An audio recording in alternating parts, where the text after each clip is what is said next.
WCLN 1170 Radio and Cable Channel 16 are pleased to present We Should Know, hosted by J.W. Simmons, an upbeat, informative look at people, places, and issues facing our community. This education-based analysis of issues will remain positive and informative as we consider closely what we should know. Welcome back. We Should Know is on there. I want to thank you for being with us today. My name is J.W. Simmons, your host. We're talking all things that's going on in Raleigh today, and we're talking a friend of a lot of folks in the area, particularly here in Sampson, Johnson, and Duplin counties, Senator Brent Jackson. Senator Jackson, thank you for taking a little bit of your time in Raleigh today to sit down and talk to us about some critical issues facing North Carolina. Well, thank you, JW, for having me. I always enjoy doing this when we can make it work with our schedules. Absolutely. And this is one of those times with everything we've been going through, trying to make stuff work becomes paramount. It's critically important. And I just want to remind folks that when I look at your track record to now, this is your sixth term that you're in the North Carolina Senate. I also want to remind folks that you're on about 40 something plus committees up there. And the interesting thing with me is that you chair two of those committees. You chair 2 and 4 on the standing committee. So you've got a lot of leadership role. But one of the things that strikes me is the leadership role you have with appropriations now. When I read that the budget had been submitted from the Senate, it was the words coming from the media was it was crafted by Senator Brent Jackson. Personally, that made me feel kind of good knowing that you're from Sampson and surrounding counties down here. Right. Well, thank you, JW. But as I tell everybody else, the budget was a team effort. My co-chairs are Senator Kathy Harrington and Senator Ralph Ice, and we all worked on this a long time. We started back working on it in February, and we finally got an agreement with the House back in early June on the spend number. So that's when we hunkered down and spent many hours going through it. And we just finally got it passed this past Friday. So I want to start before we get into some of the budget issues here. I want to try to get you to give us a sense of what you've just gone through with the COVID situation over the past year. It literally seems to have turned state, local, federal government, jobs, everything upside down. From where you sat, kind of reflect for us for a moment and speak to some of those most challenging issues that you ran into.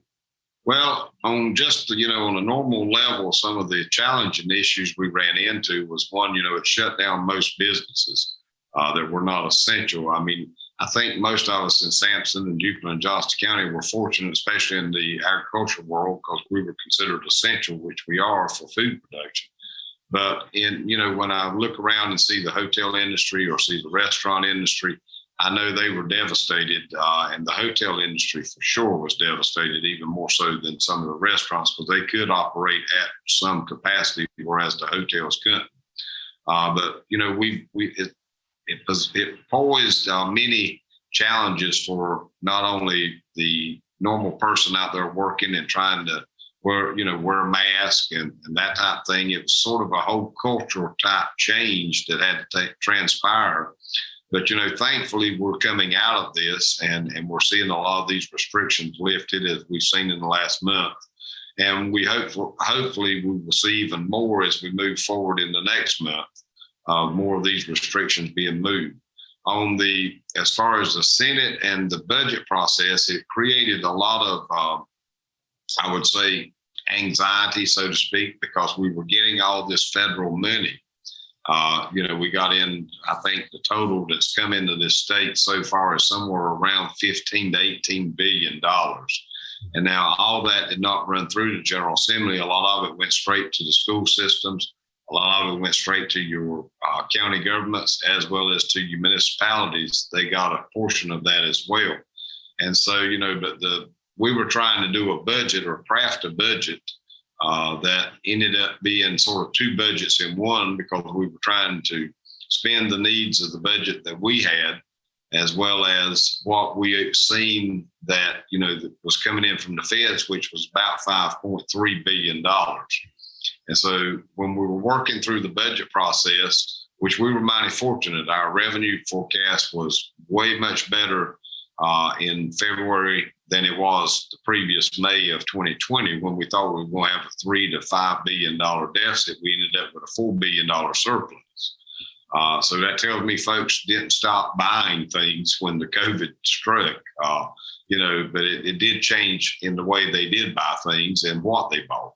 But then, we just recently got the new updated forecast, and we had about another $1.9 billion surplus on top of the $4 billion we had before. So, the state's in good financial shape.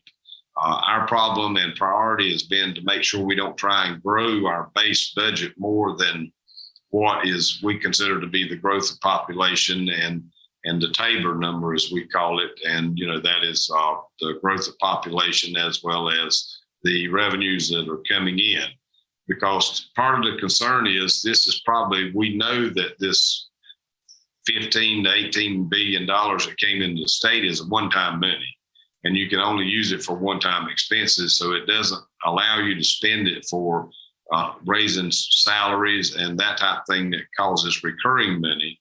So that was, a problem we had to face. And so we've done a lot of bonuses, one-time bonuses in our Senate budget, because that way we can utilize this money in the best efficient way and not grow the base budget more than it needs to grow. And one of the things that strikes me as the chairman of the Appropriations and Base Budget Committee, your committee actually looks at not only the big picture, but as you just pointed out, the kind of the granular level of what's going on. And it's almost like you have to, it just seems you're predicting some unpredictables in a way as to what may or may not happen. The conversation I'd like to get into is, where do we stand as far as a state and the access of funds currently and going forward? Do you have a sense that we are a solid financial condition at the present time? And will that hold given what you see in the kind of the front of the windshield as you look out?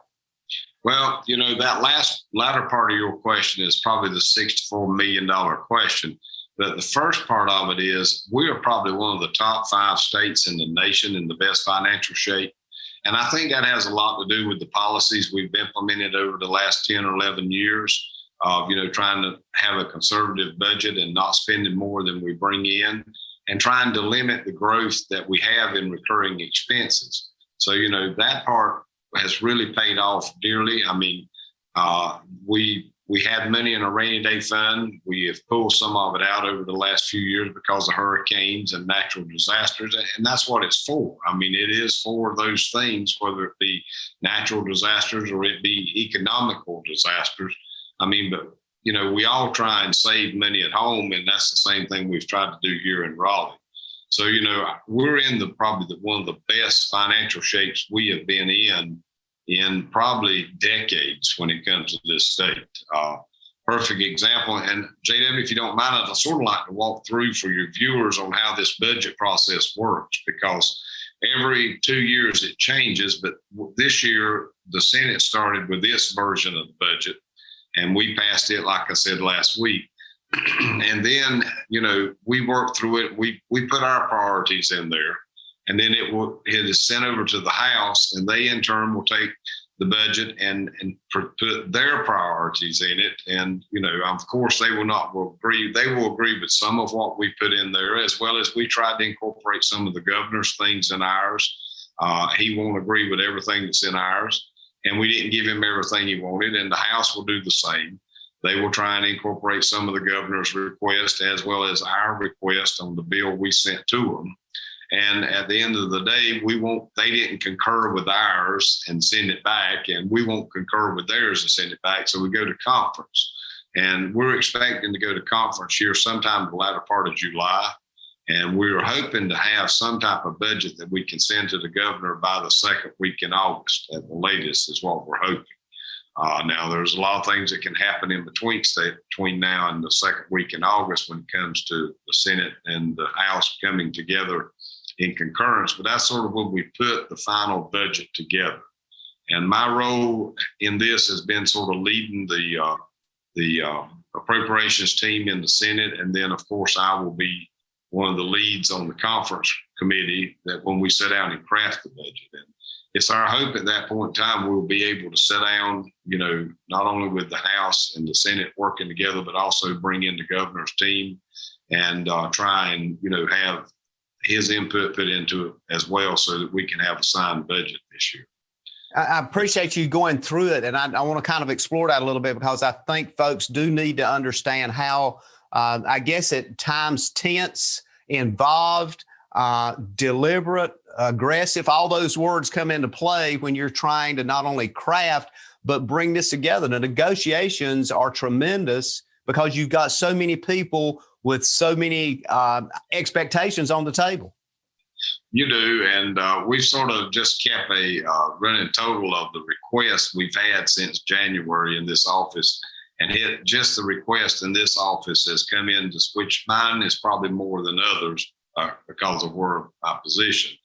But I mean, we've had $5 billion in requests just in through this office, and that's up and beyond what it takes to operate government as a whole. So we have to go through that and sort of sift out some of the good things and bad things, and we have to weed through a lot of that stuff. But we have spent a lot of money in the Senate budget on infrastructure, on water and sewer projects across the state. We've spent a lot we've allocated a lot to Sampson, Duplin, and Johnston counties as well. Broadband has been a hot button issue this year, and so we have devoted a lot of money to that.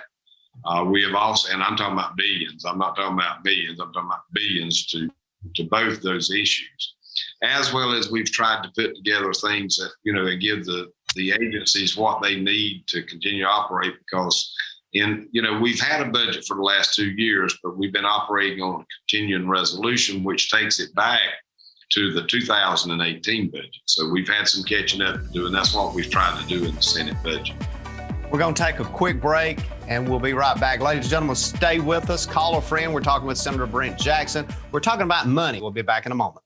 Experiencing slow internet? If you have a fast internet package, the problem is most likely your wireless router. With more devices using Wi-Fi, your wireless router may not be able to deliver the speed and coverage you need. We now have the leading solution to enhance your internet experience. Using small devices in a mesh network, these Wi-Fi appliances cover just about any size home so that all your devices can operate to their fullest potential. Whole home Wi-Fi from Star Communications. Get the most out of your internet connection.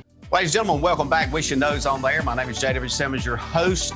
We look forward to seeing you each and every week. We hope you look forward to seeing us. I certainly appreciate hearing from you each and every week about subjects, topics, folks we've talked to in the past. And I'm always curious to know what your opinion is about things. So again, if you see me somewhere, as you already do, stop me and give me your comment. I always process that and I'll put it on paper at some point in time, and we usually address it. Today, we're talking about a big picture issue that affects everybody in some way or the other. It affects you either in your giving to the state of North Carolina or things that the state of North Carolina does. And somebody that sits at the top of that as the chair of the Appropriations-Based Budget Committee, also chairs Agriculture, Energy, and Environment Committee, Senator Brent Jackson. Senator Jackson, I say those two titles as chair of two committees that is so critical to what happens in this state with state revenue. I think both of those committees, if I had to pick two, would be the top two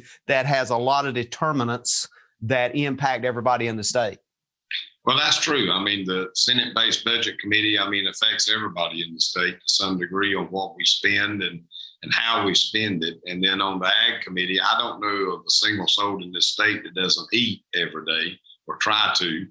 And so it affects everything that we're doing, especially in my district. Well, the Senate's just kind of finished its budget analysis, pushed it forward.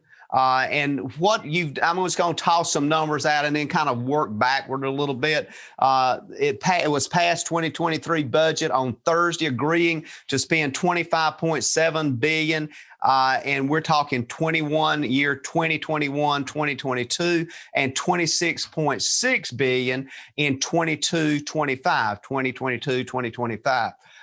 2022, 2023, basically a 2-year period. I want you to speak to the time frame, because again, as in some local governments, you'll see an annual spending budget. But what we're looking at is a span of 2 years that we're looking at a budget here. So you're actually approving a budget for 2 years rather than 1 year. That's the normal process, is it not? That is correct. We generally have, ever since I've been in the General Assembly, our terms are every 2 years, and most folks think we're either 4 years or 6 years, but in reality, all your General Assembly members, whether you're in the Senate or the House, are 2-year terms. And we have always tried to do a biennium budget is what we call it, which is a 2-year budget. Mm-hmm. And that way, should something happen, we have a budget in place for the following year. And that's exactly what we've seen happen in 2019 when our budget got vetoed and we couldn't override it. The House finally overrode theirs, but we couldn't get one senator on the opposite party to join with us to override ours. So we have been operating on a continuing resolution. And just to give you a little history of that continuing resolution, in times past, we've had to go back in and every few months or few weeks re-vote on a continuing resolution.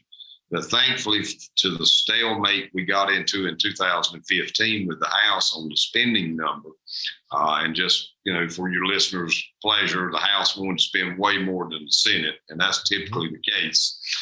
The Senate seems to be the more conservative body when it comes to those issues. But, we realized then we had to do something different because we were continually coming back in and, actually we had never left. I mean, that's the year when we finally got a budget agreement and deal done, and it was October the 1st.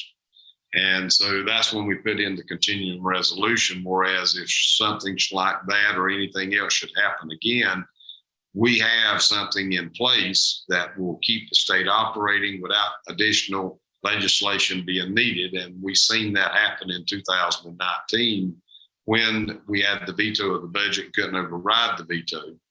And so that's what we've been operating on even to today. I mean, starting, July 1, we'll actually still go into that continuing resolution until we get a new budget passed. And as I said earlier, hopefully, by the middle of August, we'll have that done. But that continuing resolution funds the necessities of the state. It funds the agencies. There's not a whole lot of fluff in there, or pork, as some folks call it, which, as someone told me one time, it's only pork if it's somebody else's district.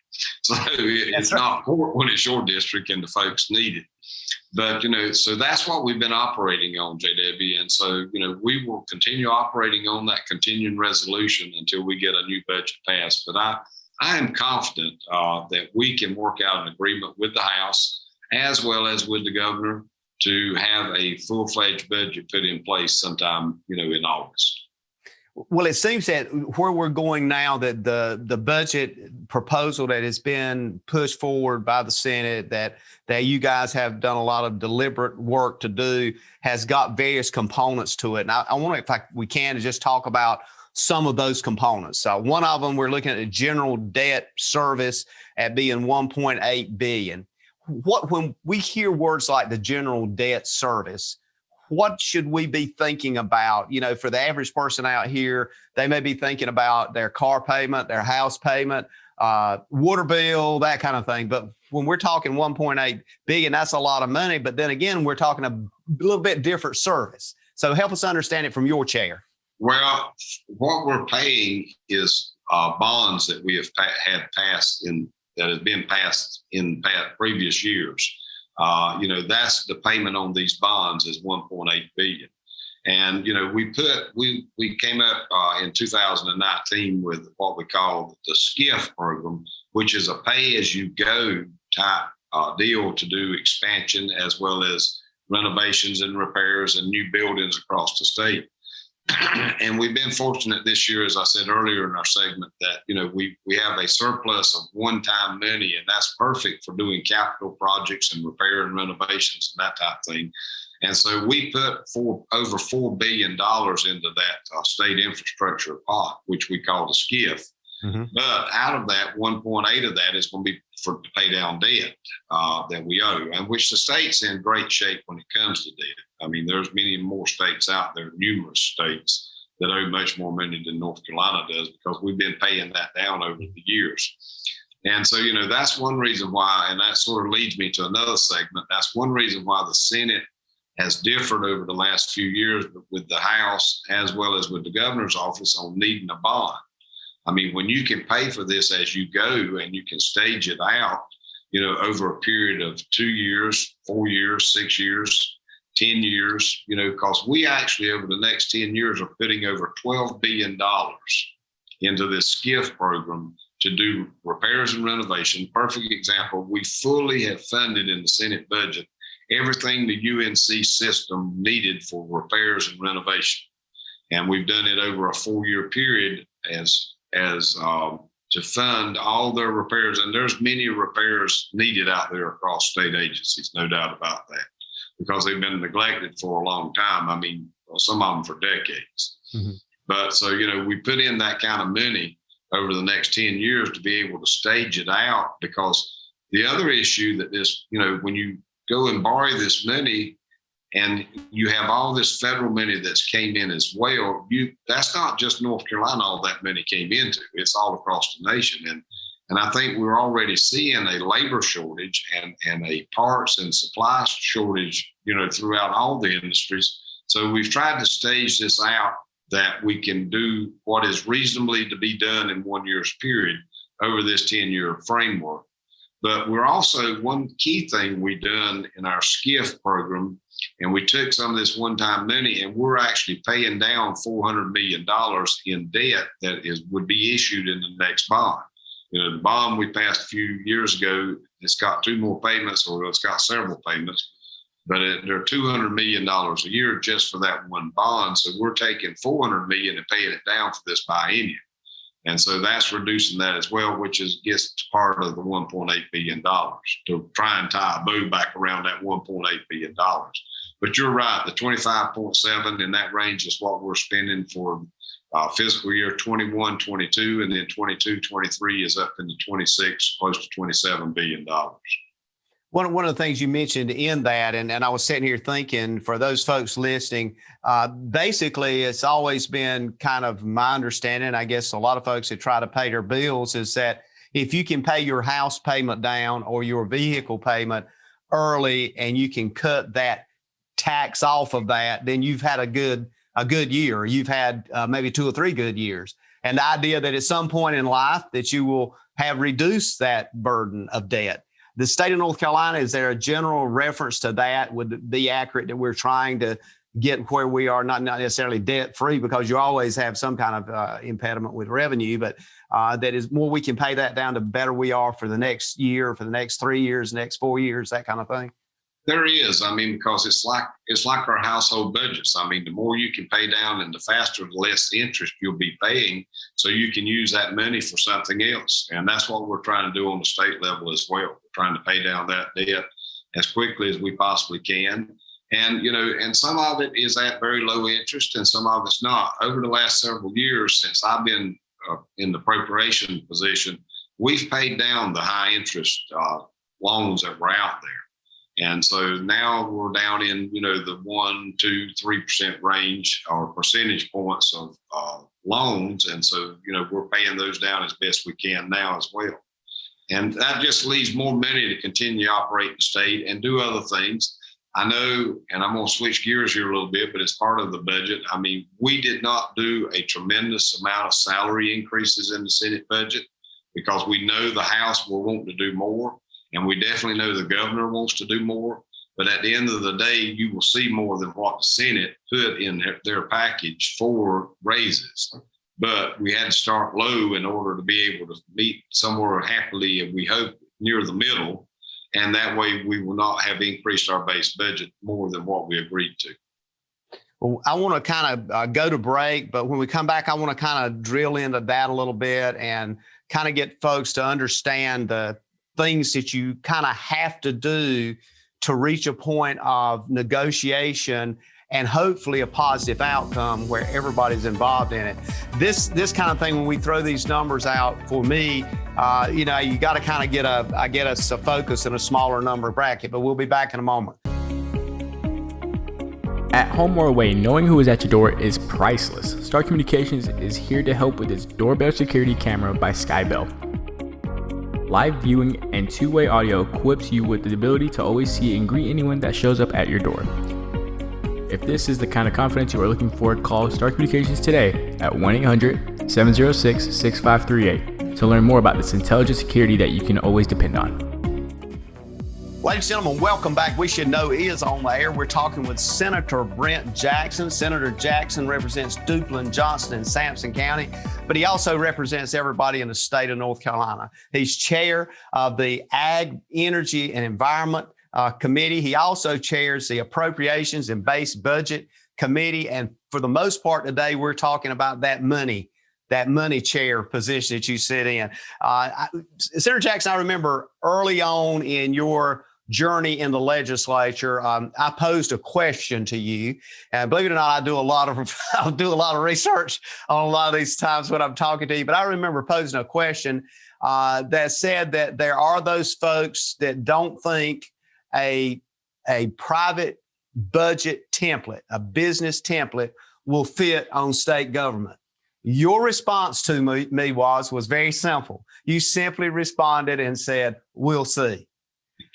Does that, and are you seeing that working? I mean, clearly, if we are in a situation that we've got assets and we got money to spend, something's working effectively. Is that kind of what's happening there? You're looking at it as a successful business person. Are you looking at it from a business strategy and say, "Hey, we got to run this like a business"? Well, I've tried to do that. It's much simpler said than done, because you have both, folks from both parties that have the philosophy that, the state doesn't need to save a lot of money, but that's not true in my thought process, because we never know when we're going to need that money for, whether it's a natural disaster or whether it's an economical disaster. And, and when we came in 2011, we had over a $2.5 billion deficit that we had to fill, a hole we had to fill, because we just had come out of the Great Recession. And part of the reason that we were so short in that is because in 2006 and 2007, the General Assembly had a tremendous windfall of cash, and they spent it. They spent pretty much every bit of it on recurring expenses, as well as just other things they spent it on. So there was very little left in the rainy day fund.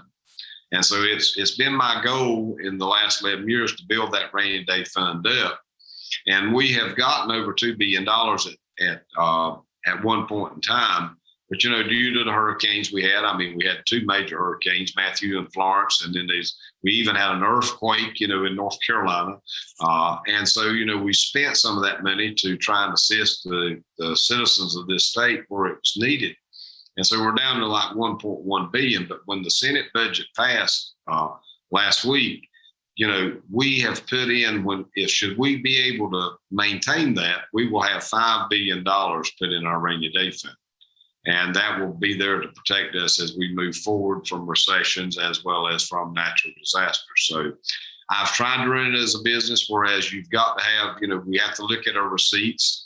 And the other thing we've done in our Senate budget is we have done a tremendous tax package, because we really believe it is the philosophy of the majority party here in the General Assembly that we should be giving this money back to individuals as well as to businesses that are creating the jobs all across the state. So we have put in a tremendous amount of money towards that we've set aside for tax breaks that are coming up. We're hoping, within 5 years, we'll have a personal income tax rate of 3.99, and we will completely have eliminated corporate taxes.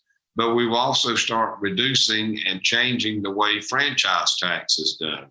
And so we're taking part of those out as well, which is a tremendous impact. And, we get criticized a lot of doing corporate tax cuts. But if you look at it and think at it from the big picture, and this is the way I do it, those corporations and those mom and pop operations are the ones creating the jobs, which are creating the revenue that we're seeing. not only personally, but also for the state. So, the more we can assist them with having to pay lower taxes, it helps them out that are here today, as well as it keeps attracting new businesses to North Carolina. And as we've seen over the last several years, we've had a tremendous influx of businesses as well as population growth that is coming into the state. And the tax package and our conservative budgeting is, in my opinion, is the driving force behind all that growth in population, which are, as we well know, JD, we have a wonderful state. We have a beautiful state. Absolutely. And so, that's part of it too. But the business climate and the tax climate and the spending that is the controlled spending, I believe, is part of the reason we're seeing the influx of businesses as well as individuals moving into this state. Yes, Senator, is sometimes I have to kind of step back and philosophically thinking. I was always in the environment and of course, growing up in agriculture, your asset value, the harder you work, the more wealth you created. It was part of the American dream. We seem to me, just listening to folks, oftentimes I hear commentary. There seems to be this sense that people are somewhat becoming satisfied with the government giving them a certain amount of money, and as long as they get that, they're fine. That's not really where our wealth comes from as a country. It comes from those businesses, whether they're billion-dollar businesses or whether they're $1 million or $100,000 businesses. That's right. That's where wealth comes from. So how do we change that conversation? I don't know that we can, because there is that tone out there that, we should be a socialist type state or nation. And I fully disagree with that philosophy. I mean, I believe that if you work hard and you take the risk, you should get the rewards. And that's, what we were trying to do here in our budget, in the Senate budget, is we're trying to make sure we reward those who have taken the risk. And that also it is my philosophy, as well as the majority party here in the General Assembly, that the philosophy is that things should be done in a way to give back to the people, to the citizens of this state. And that's what we're trying to do, because funding government, we need to fund government, but we also need to keep it controlled and at a lower level, because our agencies have to be funded. I mean, we want our highway patrol funded. We want our healthcare workers funded. We want our Department of Ag funded, commerce and labor and all those things. They have to be funded. Our UNC systems, our community colleges, and our school systems, they all have to be funded. And, so we're trying to do that, but at the same token, we need to do it in a I say pinpoint way, whereas it's not overblown, but it's meeting the needs that they actually need, because I fully believe government should and is obligated to do the things for its citizens that they cannot do for themselves. And, those that are less fortunate or vulnerable or of aging or disability type situations, we need to help those as well. And that's what we've tried to fully do in our Senate budget over the last several years. I'm glad you mentioned those areas of critical infrastructure, particularly as it relates to law enforcement, both state, local, and our county law enforcement folks. Clearly something not only needs funding, but needs to be relooked at. It's not a day goes by we don't see something on the news about misunderstanding about defunding this organization locally or that organization locally. One of the things that strikes me is what you were talking about was mentioned here in this state budget, that looking at giving back to the average taxpayer, it referred to a family of four earning the median household income would see their tax burden reduced by over 1/3. That's pretty huge. I mean, when you think about it, that's kind of like money back in your pocket. It is money back in your pocket, but the sad thing, JW, most folks don't see that. I mean, we have continually raised, we are actually matching the federal minimum deduction with the state budget or the Senate budget this time, which means unless you're making over $25,000 a year jointly, you won't even file any income tax. And we've raised that from 15 to 25 over the last several years. And what that really means is for the first $25,000 of income, no one pays any tax on that. So it's a break for the less fortunate and the poor folk, poorer citizens, as well as the middle class and those of upper class. I mean, it is a break across the board for all of them. And that's a bold statement. I almost want to say that again 2 or 3 times, because there's a lot of folks out there that's in that bracket, $25,000 a year. They're in that bracket. And if you go in there and take 20, 30% out taxes, that completely decreases it. So you're basically allowing them to keep their money. That's exactly right. And that's been our thought process is, to keep raising that bar so that everyone across the state doesn't have to pay taxes up to that point. And then when you get beyond that, you have to go to paying taxes, of course. But that benefits everybody. But, it's hard to get folks to understand that. But at the end of the day, it really does benefit all the citizens across the state. One of the things that I wanted to touch on, and I want to do this kind of quickly before we go to break for our last segment, but you mentioned this whole rainy day fund thing. And for folks here in the eastern part of the state, that means hurricanes. That means things that need to be done. And there's $100 million that is indicated in there for stream debris removal for agriculture people, for folks that like to visit the beach or that kind of thing. That really affects another part of the budget, which is Department of Transportation, because if we don't get these streams cleared, we're going to have the devastation of flooding that has been a permanent part of our environment down here. Well, that's a big issue because we've seen tremendous flooding over the last several storms because of the rivers and streams being stopped up with material because they haven't been cleaned out in decades. And so we felt like that was a high priority. So we put $100 million there. There's also an additional $38 million that's going to soil and water that is going to be used predominantly for agriculture and rural areas. But you're right, JW. We have got, when these hard rains come in, and we've seen in the last year, it doesn't have to be a hurricane or a natural disaster. I mean, we just have seen 5, 6, 7, 8-inch rains in just a few hours, in one afternoon from a thunderstorm that maybe moved through. And they have caused tremendous amount of flooding across our district. We're going to take another break. And as we go to break, I want to remind folks to kind of call a friend, stay tuned. The things that we're talking about are things that are affecting their lives. The things that you do and your associates do every day directly affects their lives. You know that. We've talked about that off camera. It's critically important. So call a friend, stay tuned. We'll be back in a moment for the last segment with Senator Brent Jackson. To get the most out of your electronic devices, you need a strong internet connection and a protected home Wi-Fi network. You need high-speed internet from Star. Star has the fastest, most affordable high-speed internet service available for all your devices. We have no long-term contracts or high-pressure sales. Our service speaks for itself, and switching is hassle-free. We take care of everything with free installation from a local company. High-speed internet from Star. Internet at the speed of life. Ladies and gentlemen, welcome back. Last segment, We Should Know. I'm J.W. Simmons. I'm your host. Today, we're at the pleasure of having with us Senator Brent Jackson, who many of you know the name. Senator Jackson now is in his 6th term as senator here for Duplin, for Sampson, and for Johnson counties. Senator Jackson, we appreciate what you do. We appreciate all the folks that go to Raleigh to represent us, that are concerned about our needs and what happens here. You certainly fit that mold because you are a successful farmer here in the area.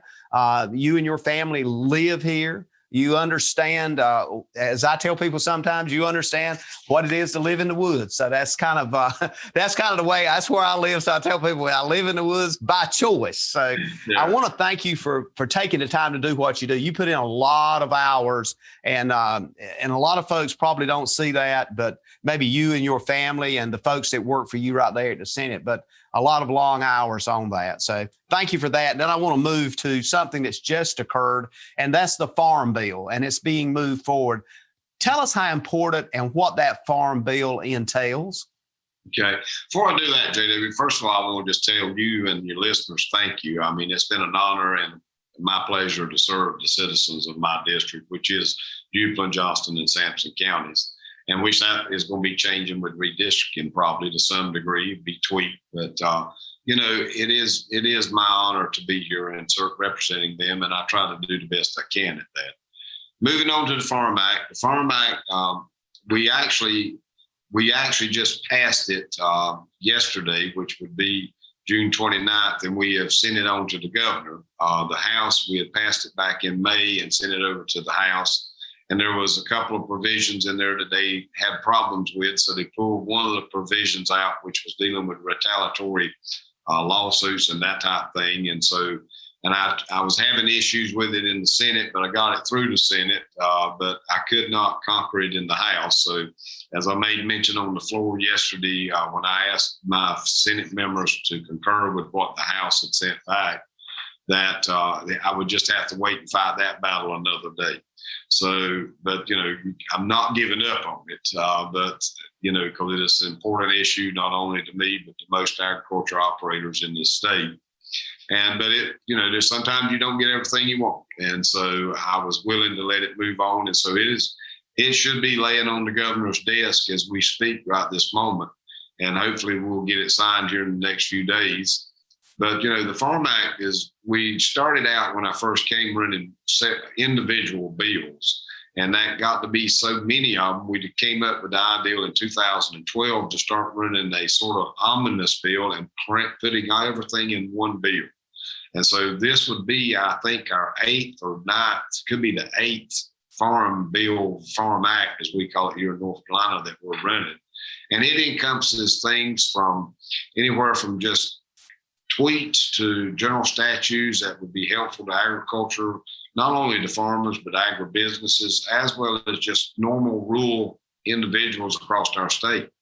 As to complex as this particular Farm Act that we just passed, Farm Bill, Senate Bill 605, in case someone wants to look it up and review it, is, there was controversy with the anaerobic digesters that was there in changing it from a individual permit to a 5-year general permit.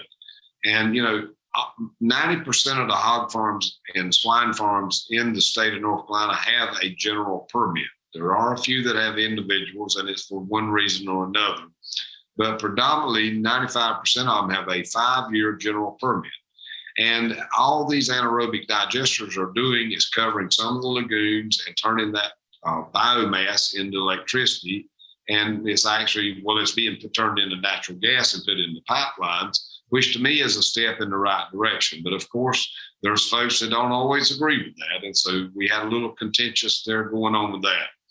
But we've got all those issues resolved. And so we feel like, and I do, that the governor will sign this, and we should have this in place so that anyone that wants to put in an anaerobic digester, they can do so under a general permit, and we'll have to have each and every little step of the way have to have a different permit, which in my opinion streamlines the process, but is also good for our environment. It is a step in the right direction, in my opinion, and that's what I've argued on the floor and in committee throughout this whole process, is the anaerobic digester does not go so far as, and what we're trying to do doesn't go so far as to do away with the lagoons, but it does cover a lot of these lagoons. And it is at the same time what I consider to be green energy when you're taking biomass and turning it into natural gas, which then of course is put into the pipeline and used for various things. I think it's important to remind folks, we did a whole show on that and brought some folks in that work with Smithfield Foods to make that happening right here in your district. It's a real thing. I have people come to me sometimes and they'll look at me and go, can they really do that? What are y'all talking about? When will that happen? That's happening now as we sit here and talk. Those digesters are in place and they're actually working. They are, and it's been going on for several years. I mean, there is 24 individual farms that's already been permitted over the last 4 or 5 years with anaerobic digesters. And, it's not only good for the environment, in my opinion, to reduce the emissions that we would normally see. I think it makes it better for the communities. Now, I want to just paraphrase this and tell you, with a side note, everyone does not agree with what I'm saying on this. I mean, there was opposition from my own home county on this, but I think it is a step in the right direction. And, it is green. It's taking something that normally is useless and turning it into something that's really good, and that it can be renewable, and it is. And so that's one of the reasons I was working on this. I mean, we have seen it work in other places, in the state. And, so all we were trying to do was just change it from an individual permit to a general farm permit, which 90+% of the livestock operations in this state are already granted that as well. And that doesn't mean that when they have to be renewed every 5 years, and they go through the same public comment periods, as well as anybody that has any objections are given an opportunity to discuss it. I mean, it hasn't cut out the citizens having a place to vent, whether it be good or bad, their experiences with these things. These anaerobic digesters and, as you put it, green energy kinds of things, do you sense there's going to be support from the federal level for these kinds of efforts that will actually could and potentially have some financial plus benefits for a lot of our livestock farmers? Well, there could be some stuff coming down from the feds on it. I'm not aware of anything right this moment. But, these anaerobic digesters for the average farm is about $600,000. Mm-hmm. But as you mentioned, there is a payback to the producer. And it takes them about, 6 to 7 years is what have seen the numbers on to get their money back. And then at that point in time, it will become a revenue generator for them, which is really good to sort of help them be sustainable in what they're trying to do. Well, and I think one of the things, too, there's not quite as much pushback from some of your friends and mine, Steve Troxler and others, about solar energy taking up land mass where crops could be put on. So I know you get a lot of pushback when you hear that come up. Yes, there is. And I mean, this is just another way of utilizing something that we normally would not utilize and turn it into green energy, or turning it into energy. Folks call it green energy because it is a renewable resource. And so, yes, this is in my opinion, is a plus all the way through. One of the things that is important to you, because I know that you've served on community college board of trustees, and of course I used to work with community colleges, and I think that what I'm hearing now is that I want to just give you an opportunity to speak to the budget as it relates to education, because education, as you've mentioned on this show before, many times is a huge part of the state budget, but still there's a kind of a hue and cry that's being sounded by a lot of media outlets from teachers saying, we need more money, we need better pay, and that kind of thing. And I don't think anybody necessarily disagrees with that, but I want to give you a opportunity to speak to that part of the budget, because I guarantee you, when I walk out of this studio, I'm going to be hearing from some teachers. Why didn't you ask him about that? Well, that's a very valid question, JW. But just to give you an example, our state budget, if you take a pie and 100%, the part that we put to education is right at 58.5, I believe, % of that budget. So $25.7 billion, you take 58, we'll just say 58% of that goes to education, whether it be K through 12, community college, or UNC system. Mm-hmm. Also, at the same token, to the Department of Health and Human Services to do the things they do, your health departments and all that, it's in the 30% range. So that doesn't leave a whole lot else to do the rest of the state, budget with. So, but education is by far the largest portion of our budget. And we've put hundreds of millions of dollars to the community college system, as well as we've put billions to the K through 12 system, as well as hundreds of millions to the UNC system as well. But also one thing to keep in mind is the K through 12 systems have received at least $300 and some million, or billion, not billion. They've received $3 billion, but they're getting that directly, and it never has even come through the General Assembly. The 1.6 billion is what was allocated here just shortly in the last COVID bill that was done in the American Rescue Plan, what we're calling ARPA. They got 1.6 billion in that alone, straight to the school systems. And as far as the raises go, we have looked at these things. We have tried to, and as I said earlier in the segment today, the Senate has come out with what I consider to be a reasonable number, but it's going to be a low number compared to what folks are wanting. The governor come out with 10% raises all across the board for K through 12 education. Well, and that really wasn't all across the board, but for teachers. And then the House originally is wanting about 7 or 8%. And, we come out at 3% for the biennium. This is all talking about on the 2-year period. So, we'll come somewhere more than the 3%, I'm sure. But at the same token, not as high as the 10% of the governor's farm. And so that's also why we've tried to use, and we get criticized for this, but we've tried to use some of this ARP money as well as this one-time money that we have to give bonuses, because it doesn't go towards their retirement or at the end. But what a lot of folks don't understand too, we have fully funded our retirement system as well as the healthcare cost that has come, and we've continually do that, and we'll continue to do that as long as I'm here and we have the money to do so. We want to thank you for being with us today, and we're going to have to go. Time is always up on us, but I think we're going to do an overtime show with you before long, and we can extend this on out and maybe end up making it 2 shows. Ladies and gentlemen, thank you for being with us today. We've been talking to Senator Brent Jackson, and as always, when we leave you, we look at you and say, may God bless. Thank you, JW, for having me today. Thank you for tuning in to this week's episode of We Should Know with host J.W. Simmons. If you have a question, comment, or suggestion regarding this or any episode, please send your emails to weshouldknowedu@gmail.com. And remember to tune in every Tuesday at 2:30 for another informative episode of We Should Know.